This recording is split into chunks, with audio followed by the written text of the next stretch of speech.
Taking a look at some of the top win totals across the NFL this season, over-unders and anywhere in between. One of the biggest bets is on the Bears, and the public fading Fields in year two. 6.5 is the number, with plenty of that money coming in under that total. But if you want to find a winner, sometimes be on the opposite side of the public. Here's a look at those numbers. And the Commanders getting a vote of confidence from the public. 99% of the dollars wagered on Washington is over their total of 7.5 wins. Some belief in Washington and their new quarterback. New quarterback coming for the Colts as well, because the guy who's the Commanders quarterback now used to be the Colts quarterback. 98% of the money over that 9.5 as well. Public loves the over. Sometimes the under is your sharp play. If you're looking for an under, well, the public likes it under the 6.5 for Chicago. We're talking totals with the football game plan. Emory Hunt in the mix. Emory, tried and true way to make a buck is to fade the public and stay there. We're talking about some of the most lopsided handles in Vegas right now. Virtually all the money on the Commanders this season is coming in over the total.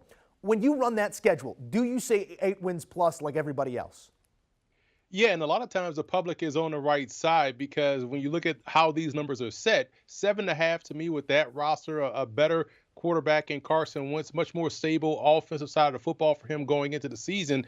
There are some questions at running back. There are some questions at a linebacker, in my opinion. But overall, this team definitely can win 8 games, especially when you're factoring in the division, which they'll face the Giants twice. I feel like they could split with the Giants or even sweep the Giants. So for me, 8 wins is enough for Washington. I do think Jarrett Patterson is their best back, but they won't play him as a starter. But other than that, I feel like this team is solid on paper and both on the field. Yeah, we'll see how it all plays out with a new look offense there for the Commanders. Let's go from current Carson, let's say, to past Carson venues. The Colts going to begin life with Matty Ice in one of the more manageable divisions in football. 9.5's the number. Public's eating up the over here as well. How do you see things playing out with yet another QB getting up to speed in Indy? You know, this was a tough one for me, but I'm going to go under. I feel like 9 is the right number. The question for me is twofold. I have questions about the Colts' ability to get to the quarterback on a consistent basis. I feel like that's an area where they have to show they're improved. Can they get to the quarterback? Can they get the guy on the ground? On offense, Matt Ryan has his best offensive set of weapons he's had in quite some time, but we have to realize he's going to be 37 years old. This is an older quarterback. He's going to have to be able to get out the way at some point in time. They're breaking in some new pieces along that offensive line. Some guys are coming back from injury healthy, so that helps them out. But I feel like Matt Ryan at 37 is still a bit of a question mark. So I feel like 9 is the right number. So definitely not taking the hook here. And I feel like the AFC South will be much improved this season, although I do think the Colts will win it. 9 to me will be just enough for them to get it done. Yeah, I'm right there with you on that number. We do have some precedent here when it comes to quarterbacks on the wrong side of 35 winning big games. We'll see if Matty Ice can get a breath of fresh air there in Indy. Elsewhere, public money loves an over, as we said, and plenty of folks got burned on that last year with the Ravens. You never touch a hot stove twice, but this is again, pretty well-rounded roster. The star quarterback might not be their day one of camp, but got to expect something gets done by week 1. How does it all factor into your play on that 9.5 number? Oh, listen, I'm smashing this over. You have a healthy Lamar Jackson, a healthy Ravens team that got better defensively in the draft and also through free agency. They should be able to take every ball away thrown in the secondary. You bring in Marcus Williams, you draft Kyle Hamilton. Love what they can do from a pressure standpoint. Lamar Jackson's back. I think we're going to see 3 and 4 tight end sets. The 2 tight ends they brought in, Charlie Kohler and also Isaiah Likely from Coastal Carolina. Those are stretch vertical options. So I feel like no one can cover 1 tight end. The Ravens got 4. So I feel like this offense will be even more dynamic. Defense will be like it's been the last couple of seasons for the Ravens when healthy. I think you could smash this over. This is double-digit win territory for Baltimore. Yeah, that front office again won the draft. We'll see how many games they end up winning this season. Let's head down to NOLA.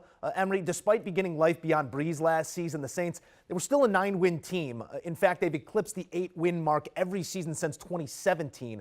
We're looking at a nice round number at 8, which brings the push into play as well. Always a nice little edge on our side. It also asks the simple question, is this going to be better than a 500 franchise this season? Absolutely. I mean, listen, another team where you can smash this over. They may have the best defense in the entire NFC. So you have that going for them. And on offense, they've added their best set of receivers that they've had since Joe Horn, Lance Moore, and all those guys. That collection of receivers that they had, Jerome Pathon, another one that was out there running around for the Saints back in the day. But when you look at adding Chris Olave, adding Jarvis Landry, getting back a healthy Michael Thomas, the question is whether or not you're going to have Alvin Kamara for 11 games, 12 games. We don't know how long that suspension is going to be, but the offensive line should be solid. America's quarterback is back. Jameis Winston working touchdown to check down. I'm all in on New Orleans. I think they may be the best team in the NFC, quite honestly. Boom or bust. I'm here for the famous Jameis show once again as well. Interesting one to unpack in the NFC North. The Lions, a win total set at 6. And the public's drinking the Dan Campbell Kool-Aid right now. 96% of the dollars wagered positioned on that over. Just a 3-win team last year, but plenty of near misses and heartbreak as we saw. The belief built throughout the season. Emory, what's your belief level in Big D right now? You know, it's crazy because the case I'm about to make for Detroit is going to be the case I could make for Chicago. Yeah, they had a lot of close losses, but you could say that for the other team. Those close wins could be losses for them this season.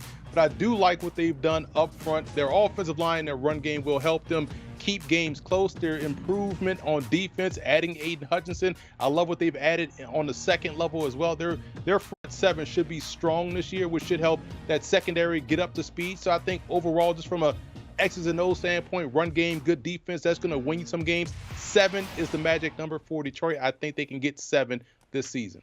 7 feels like 10 in Detroit to me. And it feels like 20 in Detroit, I'm sure, to Detroit fans. We'll see if it's the best season in some time for the Lions. Finally, producer Lucas is going to make me do it here. I don't want to. My Bears, again, find themselves at the butt end of the joke. 95% of the money coming in on the under. 6.5 wins is the total. This is probably a ton of self-loathing Chicago money as well, if I know any of my friends. Obviously, I can't see this one clearly right now, but you're talking about Fields in year 2 to Darnell Mooney. They drafted halfway decent. It's a new regime, a new head coach. You got Rodgers' OC coming into town. Talk to me here. Over, under the 6.5. Listen, and hear me out completely. I'm going to go under here because I feel like 6 is a great number. It's going to be a good 6 in Chicago because here's the issue right now for the Bears, in my opinion.